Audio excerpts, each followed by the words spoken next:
All right, welcome back, folks. It's Politically Homeless. That's the channel. It's Dave. That's who I am. Jim Roguski is back with us. He told me he's got a hot topic. Jim, what's that hot topic?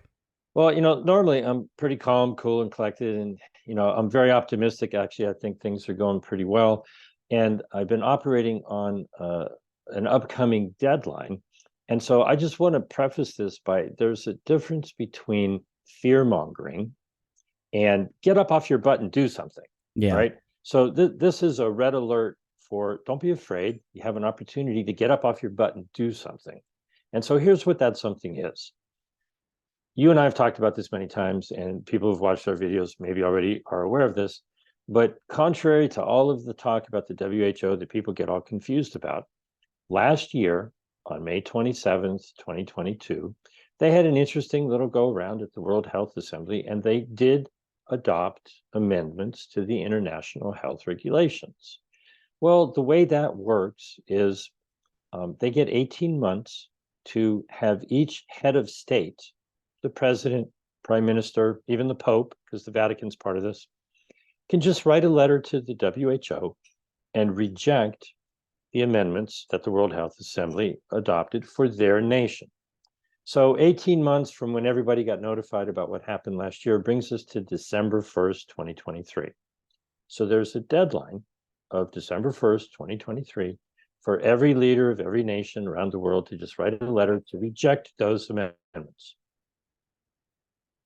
I got notification yesterday, thank you, Meryl Nass, for sharing it with me, that there's going to be a meeting on Tuesday, October 24th, so just a couple of days early next week, of a select committee for the coronavirus pandemic. And they're going to be talking about possibility of renovating the WHO, right?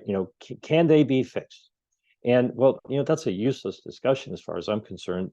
Even Donald Trump cut a video the other day saying they need to be abolished and we need to leave and all that sort of fun stuff. But that's not the reason why this caught my eye. The first witness listed to talk about how to fix the WHO is a woman by the name of Lois Pace. And Lois Pace just happens to be the government official who submitted the amendments that ultimately were resubmitted in the middle of the assembly in 2022 that we're talking about that can be rejected by December 1st. And so I have a list of questions that I would love to ask Lois Pace, but I wasn't invited to, ask questions. I'm not a congressperson. So all of the committee members have the opportunity to question the person who submitted the amendments for the Biden administration last year. And my guess is that not a single one of them has the foggiest idea about what we're talking about here.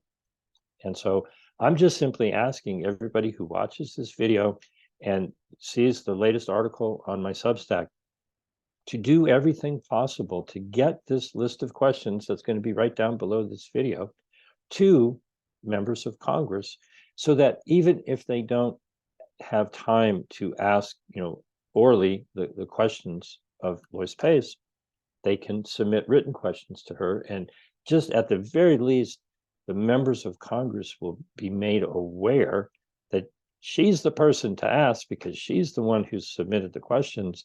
And the deadline to reject them is December 1st. Now, I got a good suggestion from a friend, Charles Froman, who's the connected to the National Health Federation.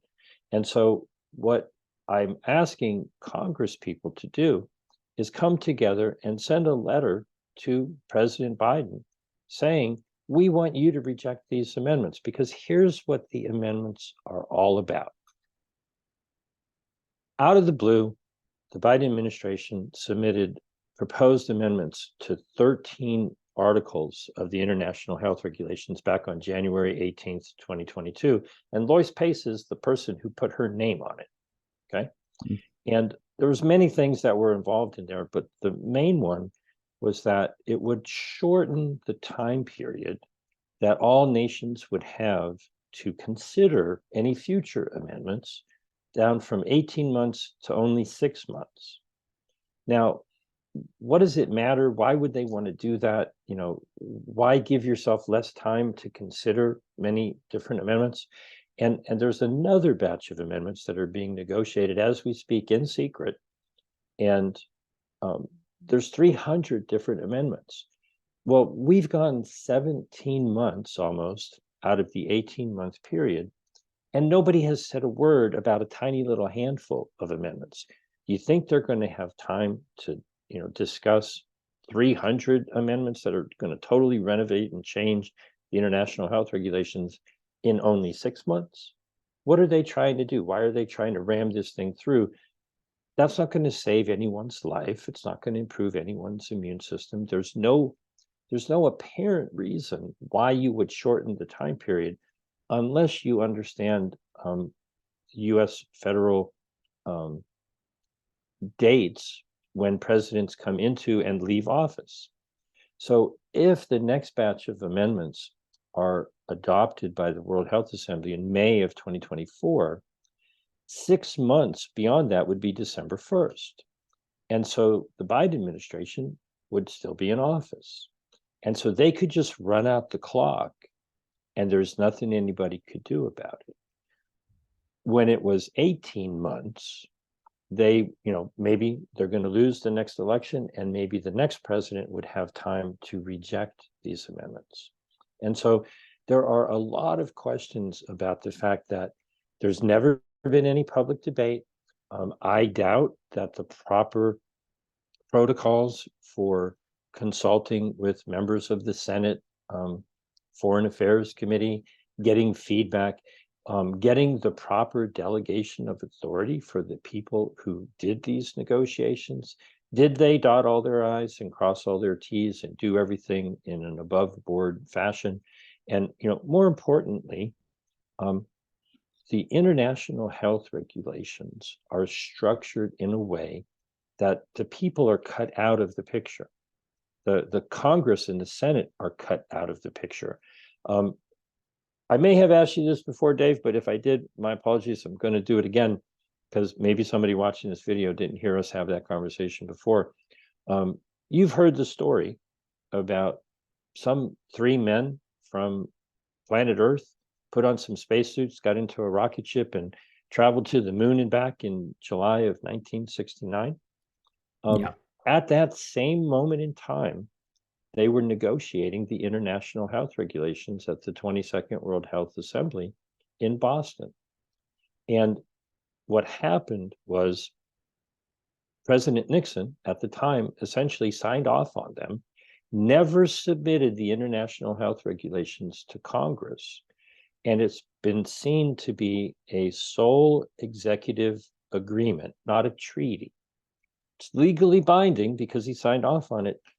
But interestingly enough, the federal government doesn't have authority over healthcare. Even Javier Becerra, in an interview a couple of months ago, said exactly that. And so I feel that process that happened when I was 9 years old, and I forget how old you said you were in 1960. I'm going to plead the fifth, but you can your point is made. Okay. No one was given the opportunity to weigh in on that agreement. And the federal government does not have authority over healthcare.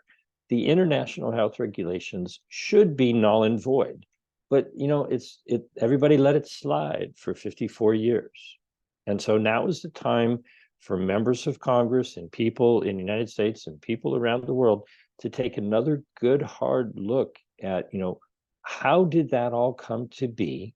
How did they capture that control? And at that moment in time, we didn't lose our sovereignty back then because the heads of state can still reject the amendments. But that turns it into, a dictatorial leadership council, world government, right?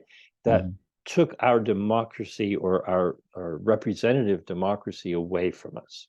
So thank you, Richard Nixon and Henry Kissinger, for negotiating an agreement that took away our representative democracy in relationship to health and turned it into a worldwide dictatorship. And so I am asking everybody to look at all of the information that's right down below this video.